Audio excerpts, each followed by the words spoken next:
Tristan Kumar's Dying Planet, narrated by Tristan Kumar. Part 4, Sky of Fire. Okay, we gotta move fast, now! I yelled as flaming rocks flew down from the sky. Rocks began to hit the ground at an alarming rate. We had to run.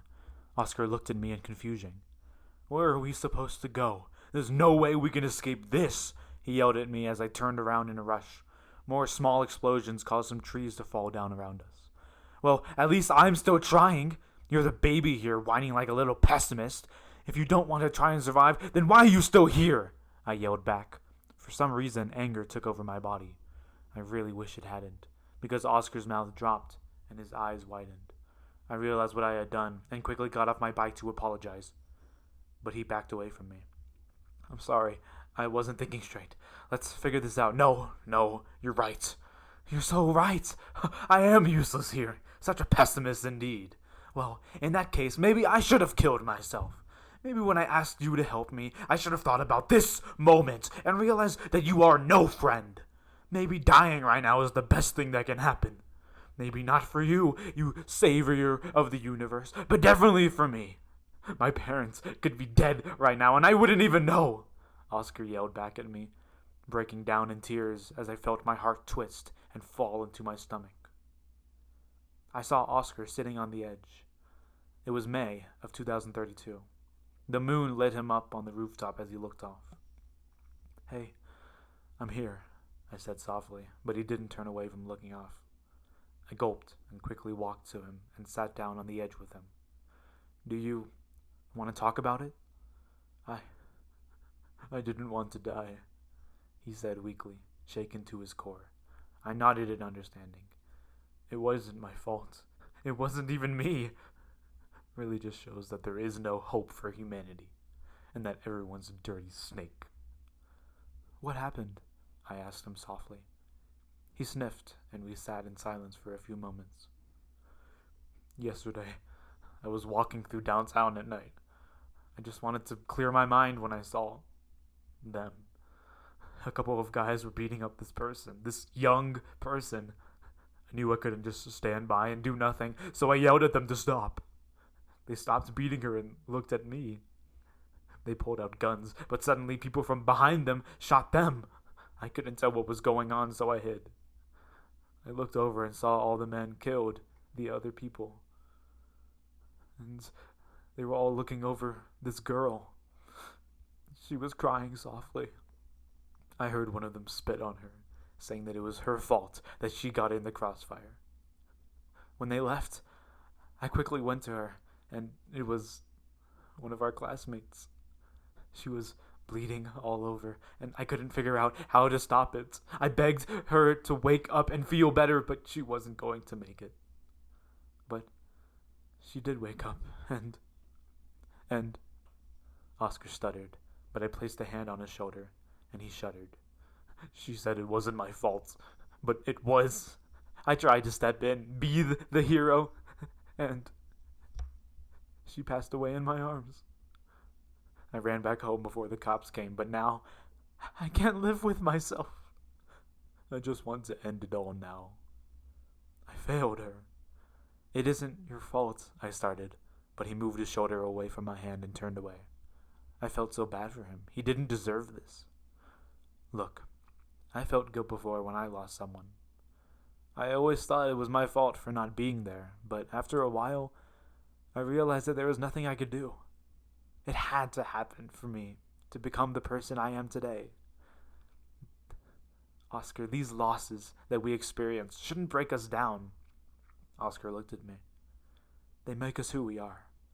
They teach us what the cost of living in this cruel world is. Everyone loses people, and death just has to happen. Now, everyone's different, and this advice works for me. But for you, it could be different. So even if it doesn't work out here, just know that there's a brave new world to experience every single day. So do not think about the past, but move forward to the future.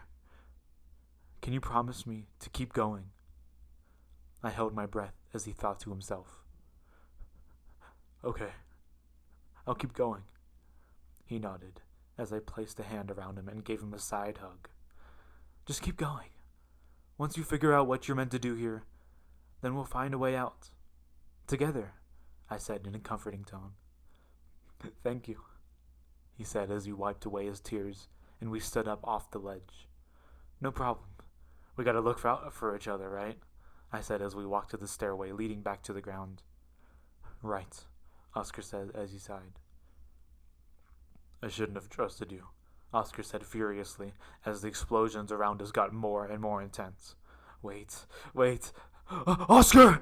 I yelled, trying to stop him from giving up, but it was too late. Fate had other plans. A meteorite landed between us and exploded us both backwards in opposite directions. I got up quickly and wiped the dust off my face as I looked around for Oscar, but I gasped and my heart dropped. I saw him, with a fallen tree branch impaling him in the chest. His blood was smothered across the large branch gorily. I gasped as I stumbled to run to him.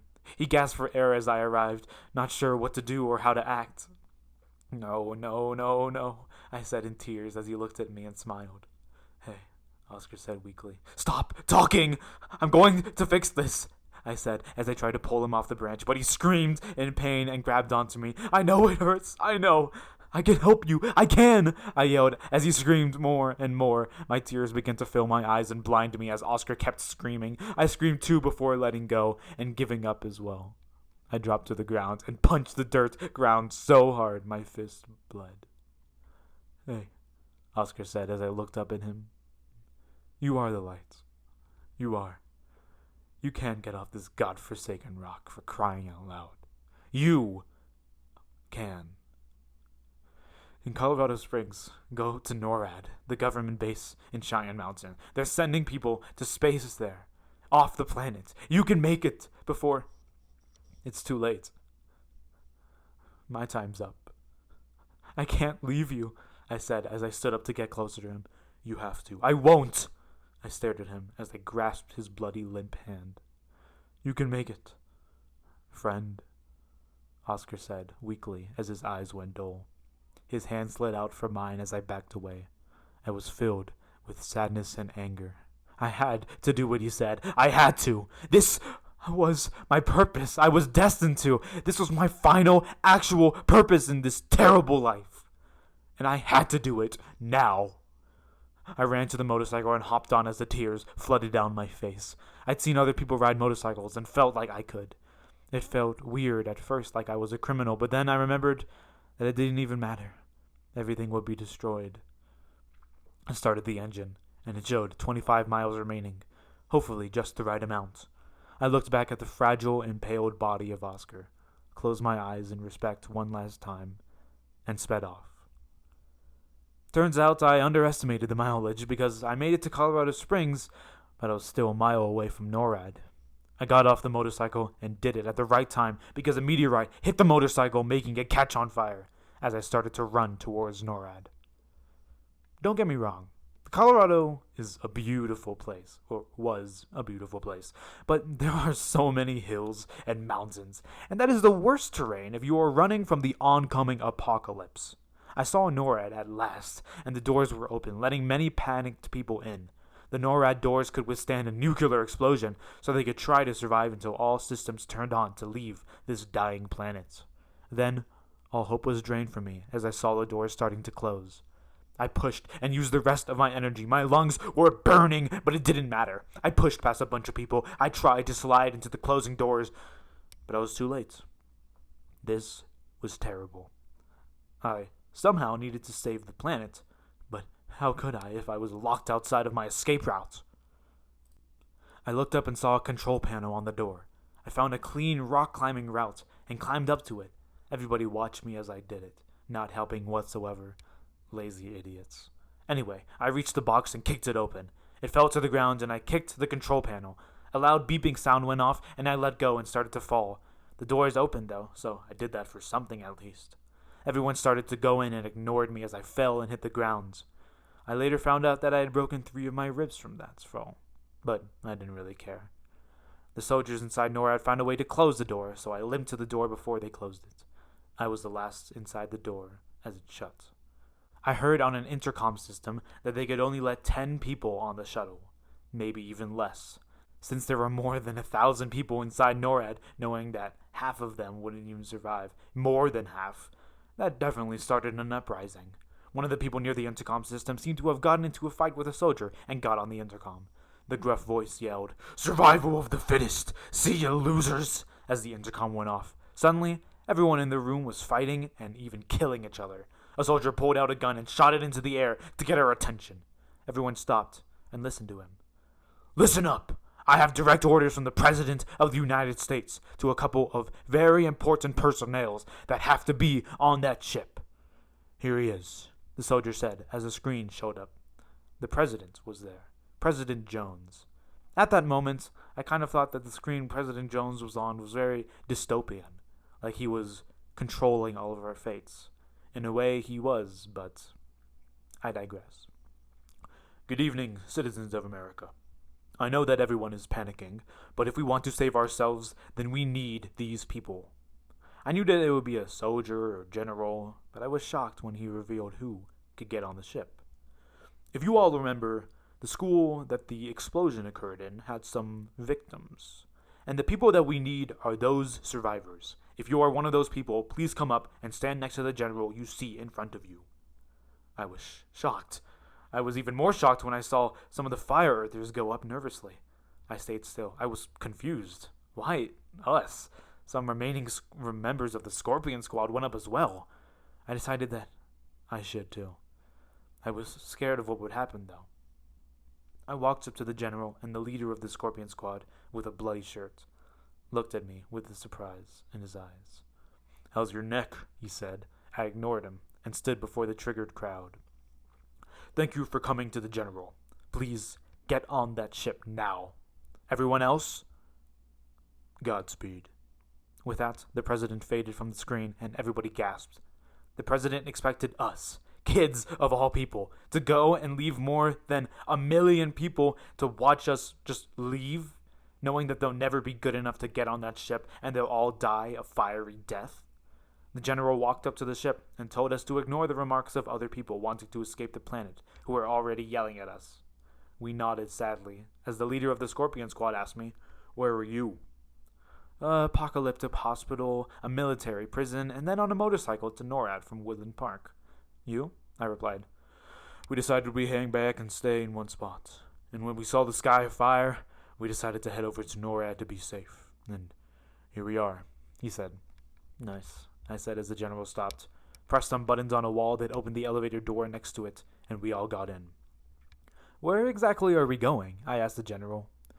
"You all are prioritized to go to the International Space Station to be safe. We have built a time-warping station that will warp you through many realities until we find you the right place to be before Earth explodes," the general explained to us. "The Earth is gonna explode?" this leader of the Scorpion Squad asked, in what I thought was a stupid question because it seemed obvious at this point. "Yes," the general and I said at the exact same time. The elevator came to a halt, and the doors opened, revealing an advanced black and white space shuttle. It was miniaturized for the size of its crew, but the engines were still large enough to take us there. We all looked in awe at the space shuttle, now given the name the Thanatos. They led us up some stairs and strapped us into our seats. "Don't we need spacesuits or helmets?" I asked.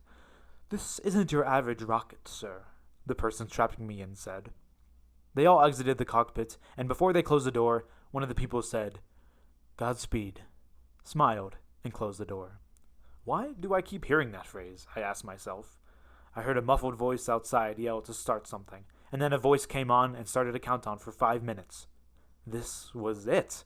I was getting off the planet. Nothing could stop it. I wasn't sure why they were letting us leave, but I wasn't complaining either. I laid back. There was a window above us, and we all looked up at it. The rocket started to shift facing the ground. On the ground, there was a circular metal rim of some sort. The building shook. Someone yelled something, and a voice came on in the cockpit. "Listen up. NORAD can't hold this support much longer. What we're going to do is launch you through the Earth to gather enough momentum to get you far away from here. And I mean far. You will arrive at the ISS in about 1 hour. Then, that'll take you further out to the safer place for now. We hope that whatever the president said to you was right. And the voice went out. Large beeping noises started to go off, signaling 10 seconds to launch. This was crazy. They were going to launch us through the earth? What were they thinking? It was too late to back out. I just had to trust them. The circles on the ground formed a red and black portal, spinning faster and faster.